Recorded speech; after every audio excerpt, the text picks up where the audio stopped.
Alô, meus queridos irmãos, Pastor Moabel, e hoje vou falar sobre o pecado da perseguição contra o pobre.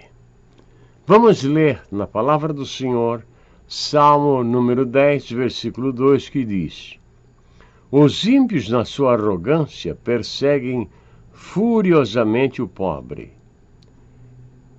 Sejam apanhados nas ciladas que maquinaram, porque o ímpio gloria do desejo da sua alma, bendiz ao avarento e blasfema do Senhor. A palavra rico está na Bíblia 178 vezes. E sempre o Senhor fala com o rico com uma certa rispidez. O Senhor não fala muito bem sobre o rico. Na palavra do Senhor chega a dizer que é muito difícil um rico se salvar. Porém, fala sobre o pobre 205 vezes. Hoje nós estamos vivendo num mundo que é muito fácil ver a pobreza de muitos e a riqueza de alguns. Ora, Jesus Cristo veio a este mundo em pobreza. Nasceu em uma manjedoura. Lembre-se disso. Jesus não tinha casa na praia, como certos espertalhões falam hoje. Claro, aquilo é só para tapar um buraco. No dia que ele tiver uma casa na praia, não, Jesus também teve casa na praia. Porque eles têm, né? Iates e outras coisas mais. Então, a palavra do Senhor aqui no Salmo número 10, versículo 2, diz que o rico persegue furiosamente o pobre. Não precisamos ir muito longe para saber que, na África, uma criança nasce cega porque não tem dinheiro para comprar uma vitamina que custa R$4. Os pais não têm e a criança vem cega ao mundo e se torna um peso para a família, porque além de ser pobre, agora eles têm que cuidar de um indefeso. Assim é a pobreza. Além de não ter, ainda sofre a perseguição do rico. Não todos ricos, mas grande maioria deles chega ao ponto de riqueza por modos ilícitos. O Brasil está vivendo hoje momentos que homens sem a menor capacidade intelectual, sem a menor capacidade cultural, sentam-se em gabinetes, recebem poupudos salários e nada sabem além de proteger o bandido. Não é uma coisa interessante? Há certas posições dentro da justiça no mundo que requer um homem íntegro. O que é um homem íntegro? É um homem que não se vende de modo nenhum a quem quer que seja. Ele não se vende, porque ele está acima do dinheiro. O dinheiro é feito por uma máquina de papel. O homem vem ao mundo produto de um pai e uma mãe e uma vontade de Deus. Quero dizer que o homem vale muito mais do que toneladas de dinheiro. Mas a falta de talento, a preguiça, a desordem, o mau caráter leva aquele que não tem talento nem vontade de trabalhar a lutar por posições altas e lá de cima ele não faz outra coisa a não ser maltratar o pobre. É interessante notar que no passado o pobre era mais respeitado. Ele podia não ter coisa alguma, mas ele era um ser humano. Hoje, o pobre morre na rua, na frente do hospital. Eu vi um caso, eu não vi o acidente, que um médico se recusou a cuidar de um jovem que tinha sido acidentado. Depois veio a saber que o jovem era seu filho. A palavra do Senhor diz que eles caem nas suas próprias ciladas. Deus permite homens de posse passarem por situações vexatórias. Eu conheci um caso de um americano, bilionário muitas vezes, que tinha uma família e um dia o filho dele teve o desejo de ir para a Amazônia. E lá, nas florestas, ele e mais alguém, naturalmente. E não sei o que ele foi fazer lá, porque em Nova York ele tinha tudo. E o filho não voltou, não apareceu. E o seu pai olhava pela janela, nada do filho. Olhava para as calçadas, nada do filho.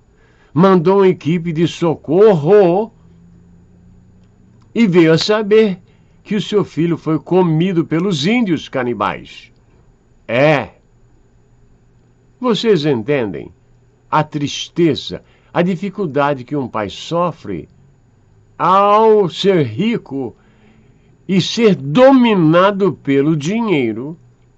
Você pode ter o dinheiro, mas você tem que ter domínio sobre o dinheiro. Não deixar o dinheiro dominar você. Eu conheci um jovem que na sua juventude ele andou em maus caminhos. Estava a ponto de perder a vida quando veio ao meu conhecimento o que estava acontecendo com ele. E chamei as partes envolvidas e fiz um acordo de paz. E ele conseguiu sobreviver. Depois veio a ter profissão, família e tudo mais. Mas um dia precisou de ajuda hospitalar, de médicos. E o que aconteceu com ele? Não tinha uma cama para ele deitar-se no hospital, na mesma cidade, onde malas de dinheiro passam de mão em mão. E todo mundo sabe, se reconhece até a voz do indivíduo. Mas ele é inocente, porque ele está num cargo alto e ele fará tudo para não cair nas mãos da justiça. Mas a palavra diz que eles caem nas suas próprias ciladas. Entre os muitos pecados que a sociedade comete uns contra os outros, está o pecado da perseguição contra o pobre. O pobre é a parte baixa da pirâmide. Quem sustenta os milionários? O pobre. Quem mantém as máquinas funcionando? Os pobres. Quem transportam tudo o que há de necessário para uma família? O pobre. Mas ele é perseguido. Para você ter uma ideia, muitos homens marceneiros fazem lindos bercinhos, mas não pode ter um para o próprio filho. Não pode ter. Por que não pode? Devido à sua pobreza.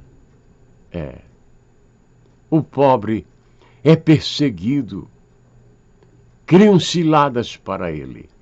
E agora o nosso Brasil está vivendo um estado de loucura.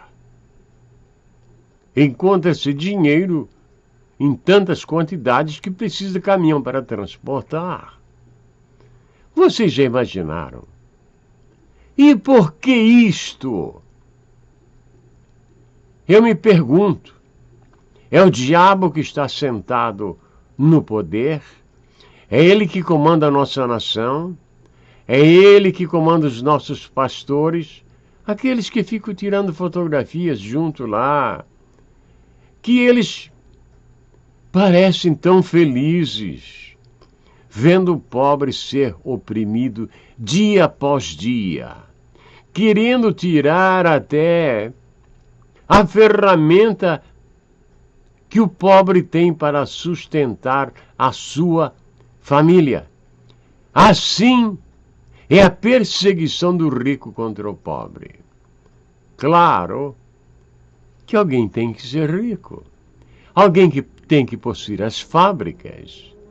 Alguém tem que ser dono das construtoras. Mas o pobre tem que ser lembrado. Porque Deus disse, sempre haverá pobres na terra. E eles se esquecem disso. Agora estamos vivendo em dias que uma pessoa entra num restaurante mal vestida, o segurança diz, ei, você aí, o que você está fazendo aqui? Eu quero comer. Você tem dinheiro? Mostre o dinheiro. É assim que o pobre está sendo tratado. Não sabe este segurança que na sua velhice ele pode estar no semáforo, numa luz, pedindo dinheiro para sobreviver.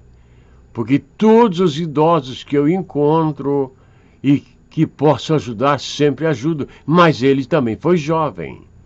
Ele teve as suas oportunidades na vida. E você, segurança, que bota uma pessoa para a rua só por causa das suas roupas, isso cairá sobre a sua cabeça. Mais dia, menos dia, o Senhor te chamará para uma cobrança pessoal. Porque os pobres são amados por Deus. Portanto, você que está iniciando a carreira de pregador do Evangelho, ame o pobre, porque Jesus Cristo veio em pobreza. João Batista veio em pobreza. Todos os profetas vieram em pobreza e saíram desta vida em pobreza também. O próprio Jesus Cristo não tinha um túmulo. Não tinha. Foi emprestado. Tudo que ele viu nesta terra, que ao passar por ela admirou, nada era dele. Até as cadeiras que estes oportunistas dizem que Jesus fazia com piscar de olho uma cadeira. Vocês têm parte com o demônio. Um dia vocês vão ter que responder por isto, porque não está escrito em lugar nenhum que o Senhor Jesus Cristo se preocupasse em fazer cadeiras ao invés de pregar o Evangelho. Ouviu bem? Oportunista que trabalha lado a lado com Satanás. Você não tem mensagem. Você é um perdido pecador, uma alma sedenta por Deus que ainda não descobriu que é muito difícil um rico se salvar. Quando uma pessoa deseja riqueza para mim, eu sinto logo no meu coração que ele não é meu amigo. Ele quer que eu passe a eternidade no inferno, na perdição eterna. Por quê? Porque Jesus Cristo disse que era muito difícil um rico se salvar. Meus queridos irmãos, a igreja está para ser arrebatada a qualquer minuto. Estaremos para sempre com o Senhor. Depois, aqui na terra, o mundo continuará. porque nós não viveremos no céu. Estaremos no céu por 7 anos. Viver em um lugar é uma coisa, e estar lá por um pouco de tempo é outra coisa. Espero que você, ao ouvir as minhas palavras, não se ofenda. Porque hoje, tudo que se pode, a pregação do Evangelho tornou-se um negócio produtivo e milionário. Que Deus te abençoe, meu querido irmão que não tens trabalho. Você que é doente terminal e que me ouve sempre. Você que está fora da tua pátria e precisa uma palavra de alento. Saiba que o Senhor, juiz de toda a terra, Ele percebe todos os nossos movimentos. Agradeço a todos vocês por me ouvirem. E que o Senhor seja louvado nas nossas vidas, não só hoje, mas para todos sempre. Amém e amém.